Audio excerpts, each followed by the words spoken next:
नमस्कार, मी दिलीप स्वामी, जिल्हाधिकारी छत्रपती संभाजीनगर बोलतोय।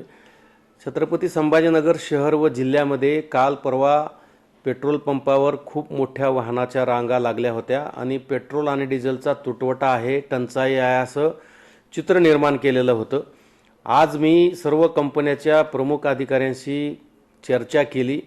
त्यानंतर असं लक्षात आलं की डिझेल आणि पेट्रोलच्या साठ्यामध्ये कुठेही कमी झालेला नाही आहे। येणारा फ्लो हा कंटिन्यू चालू आहे, कुठेही टंचाई नाही आहे।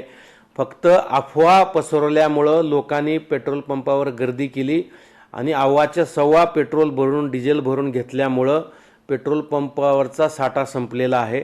माझी समस्त नागरिकांना नम्र विनंती आहे की आपण पॅनिक होऊ नका, अफवावर विश्वास ठेवू नका।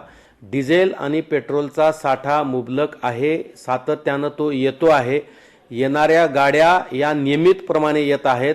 जसं जसं नेहमीप्रमाणे गाड्याची आवक होती त्याचप्रमाणे गाड्याची आवक चालू आहे।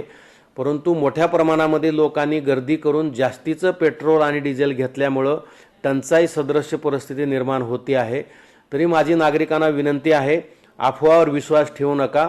डिझेल आणि पेट्रोलची कुठलीही टंचाई नाही आहे, टंचाई होणार सुद्धा नाही आहे। कुठलेही भाव वाढण्याचे चिन्ह नाही आहेत, लक्षणं नाही आहेत।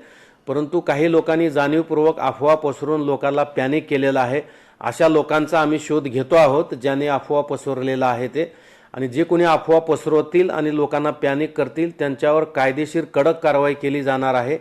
त्यामुळं माझी नागरिकांना विनंती आहे, अफवा पसरवू नका, लोकांना पॅनिक करू नका। पेट्रोल आणि डिझेलचा साठा आहे आणि तो रेग्युलर आपल्याला मिळणार आहे। जसं आपण पूर्वी खरेदी करत होतात नियमितपणे आवश्यकतेप्रमाणे, त्याचप्रमाणे खरेदी करा। जास्तीचा साठा करून ठेवू नका।